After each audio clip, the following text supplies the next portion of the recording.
The year is 1943. You are an officer in the British Army fighting in Burma. Your men are exhausted after a long campaign against the Japanese. The stifling jungle heat seems to sap their very will to fight.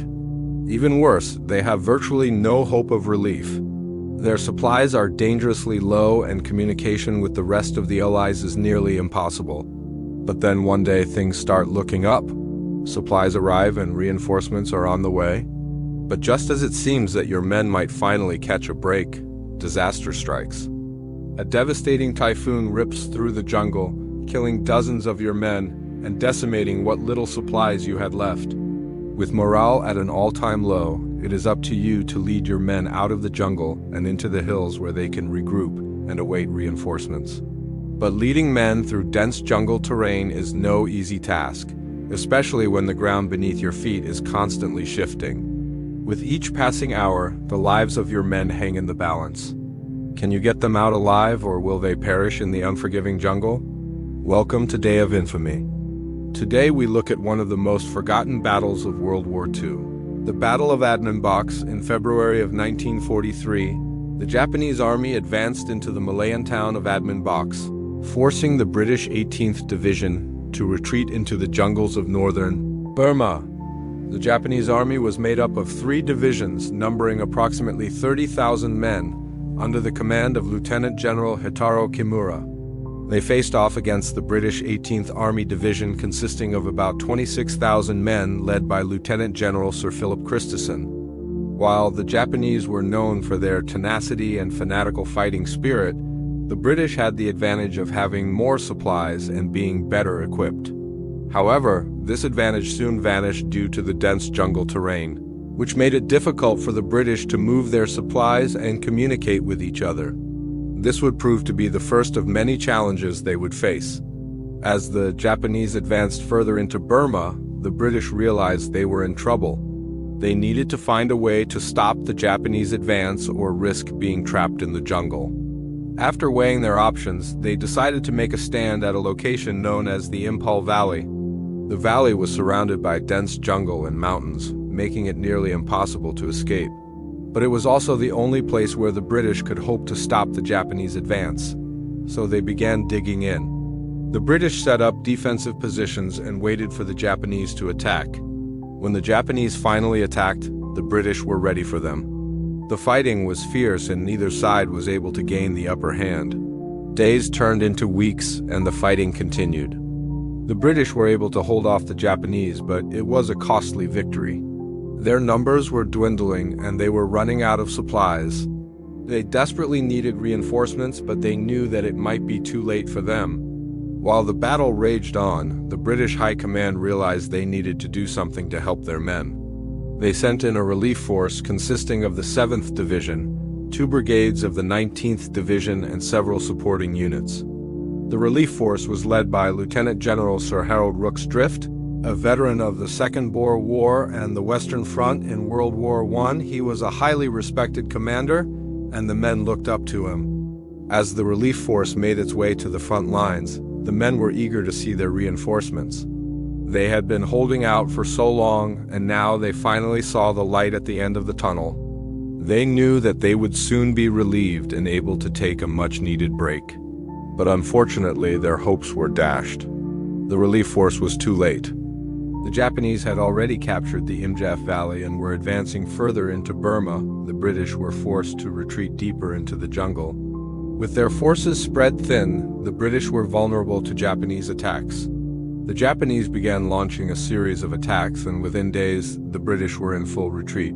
The men were exhausted and demoralized. They had been fighting for so long without any hope of relief.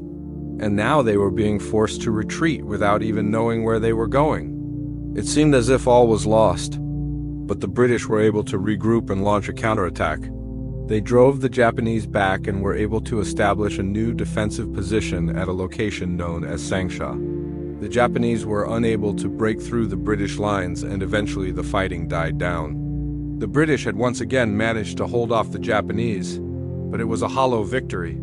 They were still stuck in the jungle with virtually no supplies or hope of relief. They were now in a race against time to get themselves out of the jungle before it was too late. For the British, their situation was desperate. They needed to find a way out of the jungle, but every path seemed fraught with danger. The jungle was thick, and the terrain was rough. They didn't know where the Japanese were or how close they might be. Every rustle of leaves or snap of a twig sent their hearts racing, but they had to keep moving. They couldn't stay in one place for too long. They needed to keep on the move until they found a way out. The men pushed on, their bodies aching and their spirits low. They were exhausted and hungry.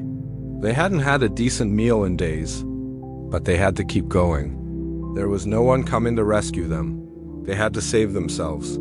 As they pushed through the jungle, they began to lose hope. It seemed as if they were destined to spend the rest of their lives in this godforsaken place. But then suddenly, just when all hope seemed to be lost, they heard the sound of running water. It was the sound of a river. They had found water. With renewed energy, they followed the sound of the river until they saw it. It was a small stream, but it was enough. They could cross the river and escape the jungle. The men rushed to the river and began crossing. Some of them waded in the shallow water while others used fallen logs to make the crossing. They helped each other, pulling each other along until they were all on the other side. As they stood on the bank of the river, they looked back at the jungle. It seemed to loom over them, menacing and dark.